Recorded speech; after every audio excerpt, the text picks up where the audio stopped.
நீலகிரி மாவட்டத்தில் பெய்து வரும் மழையின் காரணமாக கூடலூரை அடுத்துள்ள சேரம்பாடி சோலாடி பகுதியில் மரம் விழுந்து போக்குவரத்து பாதிக்கப்பட்டுள்ளது. இது குறித்த விவரங்களுடன் செய்தியாளர் ஐயாசாமி இணைந்திருக்கிறார். ஐயாசாமி, விவரங்களை பதிவு செய்யலாம். லாவண்யா, நீலகிரி மாவட்டத்திற்கு இன்று மிக கனமழைக்கான ஆரஞ்சு அலர்ட் எச்சரிக்கை விடுக்கப்பட்டுள்ள நிலையில் மாவட்டம் முழுவதும் காற்றுடன் கூடிய பரவலான மழை பெய்து வருகிறது. குறிப்பாக உதகை, கூடலூர், பந்தலூர் சுற்றுப்பகுதிகளில் பெய்து வரும் மழையின் காரணமாக பொதுமக்கள் இயல்பு வாழ்க்கை என்பது கடுமையாக பாதிக்கப்பட்டுள்ளது.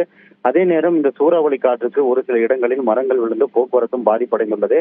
இன்று காலை நேற்று நள்ளிரவு இந்த சேரம்பாடியிலிருந்து கேரள மாநிலம் கள்ளிக்கோட்டை செல்லும் சாலையில் சோலாடி எனும் பகுதியில் ராட்சத மரம் விழுந்தது. இதனால் அந்த பகுதியில் அதிகாலை வரை மரம் அப்புறப்படுத்தாமல் இருந்ததால் போக்குவரத்தும் தடைப்பட்டது. தொடர்ந்து இந்த சாலையில் ஆபத்தான மரங்கள் இருப்பதை அகற்ற வேண்டும் என பொதுமக்கள் கோரிக்கை விடுத்துள்ளனர்.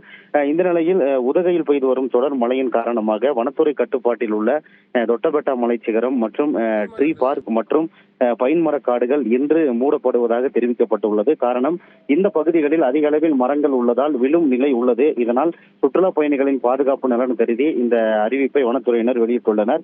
இதற்கிடையே மாவட்டத்தில் கடந்த 24 மணி நேரத்தில் அதிகபட்சமாக அவலாஞ்சியில் 12 சென்டிமீட்டர் மழையும், அடுத்ததாக நடுவட்டம் பகுதியில் 7.3 சென்டிமீட்டரும், போர்சிமந்து அப்பர் பவானியில் 6 சென்டிமீட்டர் மழை பதிவாகியுள்ளது. அதேபோல் ஓவேலி பகுதிகளில் 5 சென்டிமீட்டர் மழையும், பார்சன்ஸ் வேலியில் 4 சென்டிமீட்டர் மழை பதிவாகியுள்ளது. தொடர்ந்து உதகை நகரில் பல பகுதிகளில் காற்றுடன் பெய்து வரும் மிதமான மழையின் காரணமாக கடும் பனிமூட்டமும் நிலவி வருகிறது. லாவண்யா, விவரங்களுக்கு நன்றி ஐயாசாமி.